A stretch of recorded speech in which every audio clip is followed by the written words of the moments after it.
Tonight we're looking at the parties and set of Jewish lives. These are the folks that Jesus encountered. We go from Malachi, which we have no mention of them, to the book of Matthew, where all of a sudden we have these different groups. We want to explain who they are. So number one is the Pharisees. Pharisees is the largest group and also the most influential. When I say influential on the people of Israel, the people who were there, because they were the religious group that went on. They arose, letter B, during the days of John Hyrcanus. I don't know if that's how you pronounce his name, but they arose during that time. Letter C, the Pharisees were zealous for the Mosaic law. Now, when we say the Mosaic law, it is all the commandments that we find in the Old Testament. Okay? Their interpretation, letter D, was guided by oral tradition. If you remember after the Sermon on the Mount, it says something to this effect, that the people marveled a way that Jesus taught as one that had authority. And you might be saying, well, what's that all about? The Pharisees would go on oral traditions. They would say, so-and-so who was quoting Rabbi so-and-so, who was quoting, teacher so-and-so, the book of Talmud, of like that, says this. And so they would always kind of deem or receive their authority by the fact that they knew people in high places, and they could quote them. Well, Jesus doesn't do that. He doesn't say according to the Talmud, according to the law, or really even according to any rabbi or any kind of teacher. He just spoke as one had authority. That was amazing to them. And our culture, we see as a kind of a normal, but for their culture, it was very, very different. So they used this guide of oral tradition. Letter E, there were two basic schools, as we listed there. First of all, Hillel, they were the more moderate, more humanitarian of the group. I don't want to say liberal. They were very, very conservative, but they were the ones who tolerated kind of a little bit more. And I'm going to give you an example. And then the Shemaiah, they were extremely hardcore conservative. Remember when they would ask Jesus about the issue of divorce. Why did Moses give us a certificate of divorce? What does God say about divorce? They were pitting him against these two schools. Hillel was saying, yeah, a man can get divorced. It's okay, for this reason or that reason or those kinds of reasons. They even went as far as if he woke up and she had burnt the toast that morning, they could go, and all it really was for them to get divorced is, I divorce you, I divorce you, I divorce you, and they would be divorced. And the others, Shema, was very strict, only because of adultery. And so when they posed the question to Jesus, they were pitting, which side are you going to land on? Are you going to land on the more conservative or more fundamental, that it's only for one reason, or are you going to be on this other one, because it would kind of, if I choose one, then the other one's not going to like me. If I choose the other's not going to like me. So that's where these two schools come in, and that's the reason why they're important for us to know. Letter F, the spirit realm, what they believed about spiritual things. They believed in a bodily resurrection, and that's important because we're going to see the next group doesn't. They believed in literal existence of angels. Number 3, stress, reward, and punishment after death. If you believe in a resurrection, then you believe there's going to be some kind of punishment, some kind of reward in that resurrection. Number 4, they emphasized, there was an emphasis on divine providence. And number 5, they saw God as interested in the smallest matter of life. In fact, so small that, well, let's get into the next one, and we'll kind of be able to tie it all together. Letter G, the law.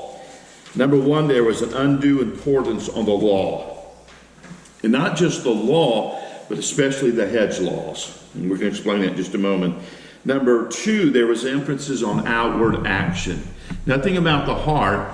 If I didn't kill somebody, then I haven't murdered. If I haven't slept with some other person's wife or spouse, then I haven't committed adultery. It's outward action, not the heart. Number 3, they added numerous laws as hedge around the laws. And that's where we have this. They would take the law, thou shalt not work on the Sabbath day. And then they would make all of these other laws saying, well, if you will keep these, then you'll never be in danger of breaking the big one. And so they have these secondary laws, things like you could carry half an orange, but you couldn't carry a whole orange. So that would be considered work, but a half one isn't. So you see, they were legalistic in keeping the law, but they had these hedge laws that also was their tradition. One that I was found fascinating. You could spit on a rock, but you couldn't spit on dirt. Because if you spit on a rock, then you weren't in danger of somehow maybe a seed underneath there, and that your moisture from your spittle would germinate it, cause it to grow. That would be considered work on the Sabbath day. So again, they said, here are these hedge laws. You don't break these, and you'll never break the big laws. But they were very concerned about breaking the law. Okay? So, number 4 is an emphasis on ceremonial law, especially washing, fasting, and almsgiving. And when we say washing, we're not talking about hygienes. There were certain ways that you had to wash yourself ceremonially so that you could then partake of food. It had nothing to do with hygienes. It had to do everything with doing according to the ceremony. They were strong tithers. We love them in our churches. They were legalistic observance of the Sabbath and what couldn't be done and could be done. And that's the reason why they had such a clash with Jesus, because Jesus did things on the Sabbath that they considered you should not do. And if you do, then you're breaking the law.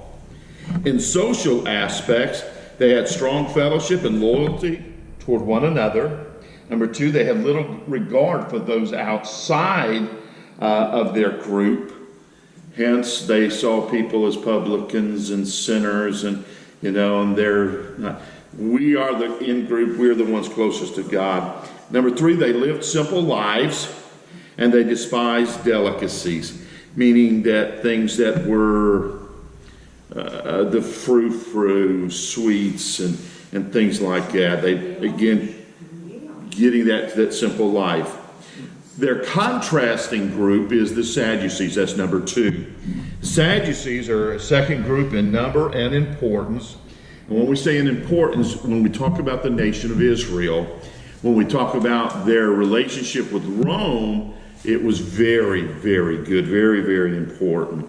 But in Israel, they were not as important as the Pharisees.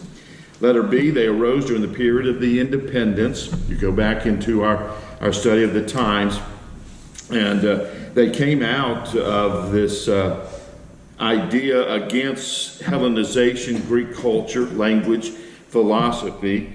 Later, after they came in power, letter C, they rose out of the support for the Greek culture, Hellenization. They said, hey, we believe this is a good thing.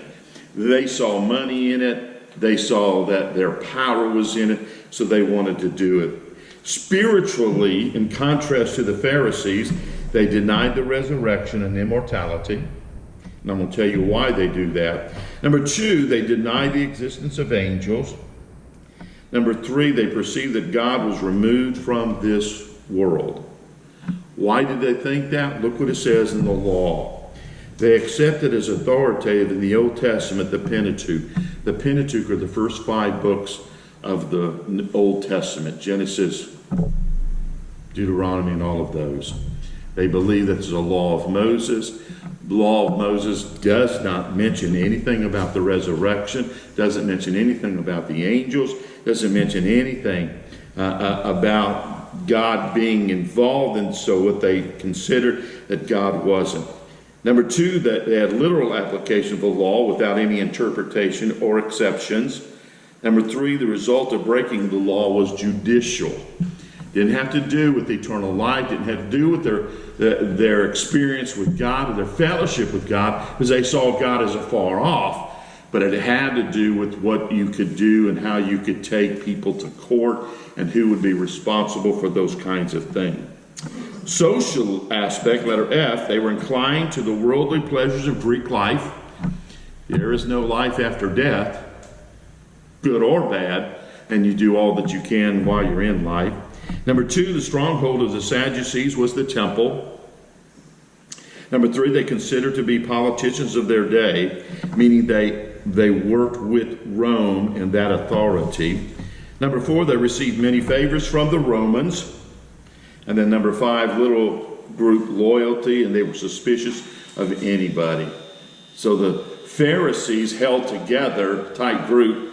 The Sadducees, everybody's in it to get out of it what they can, so they were suspicious.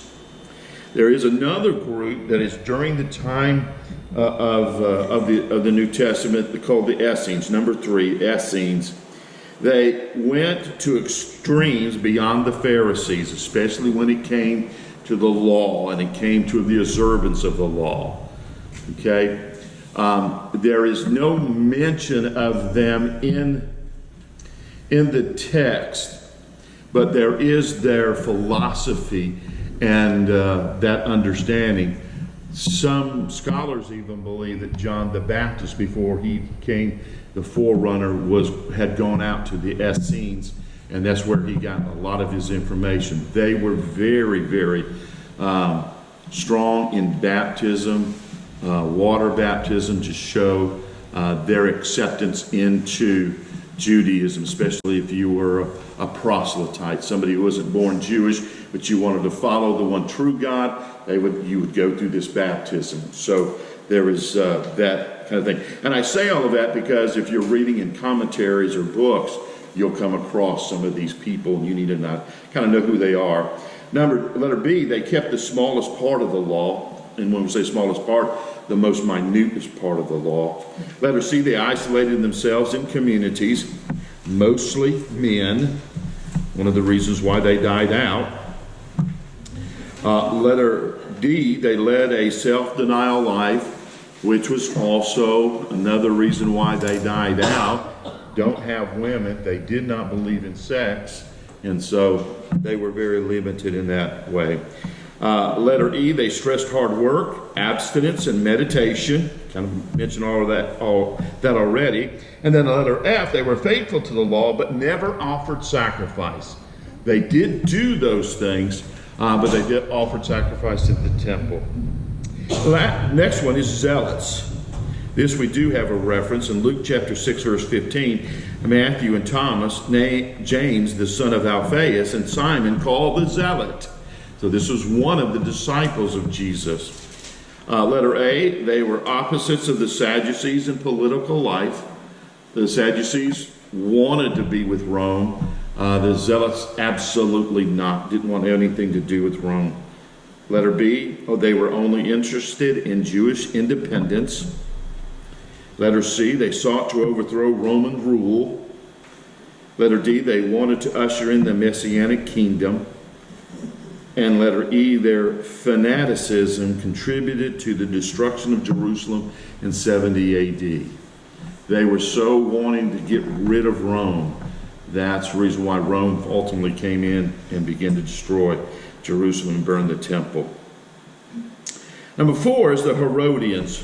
In Mark chapter 3, verse 6, it says, Then the Pharisees went out and immediately plotted with the Herodians against him, that is Jesus, how they might destroy him. So we see that in the text. A couple of things. Number 1, they were a purely political group. No religious affiliation, maybe they might have been some Pharisees as the Sadducees, but in that group there was really just nobody it was not about the religion. Letter B, they sought to destroy the Herodian dynasty. You might think, well, they're Herodians, that would be pro-Herodians. No, they were called Herodians because they wanted to get rid of Herod and anything that had to do with it. Again, Rome and all that went through that. And then the last group is really not so much a a political group or even a religious group. They are the scribes. Not a distinct party, as we said, letter A. The majority of them were Pharisees. So you see a lot of times the scribes and the Pharisees, as is being said in the text. Letter C, they became a group because of their function, and their function was, letter D, to copy the law. They would write the scriptures. No printing press, no computers, so if you had a copy of the law, someone had to sit down and write it. And they would do it like this setting. Somebody would stand up here and they would have a open of the scroll. Y'all would be scribes, and the man would sit up here or stand up here and he would read it, and then you would just begin to write it down. Okay? And that's how they made their copy of God, of books, and especially of God's scrolls. Okay? So the function was to copy the law, and they recognized as teacher of the law. If you've written this letter over and over and over, you know a lot about it. If you're religious, you're Pharisees, that's important to you. So they were the ones who were considered to be the lawyers. And so when you see lawyers, think scribe, because they would be people who would know a lot about the scriptures and what it had to say. Okay?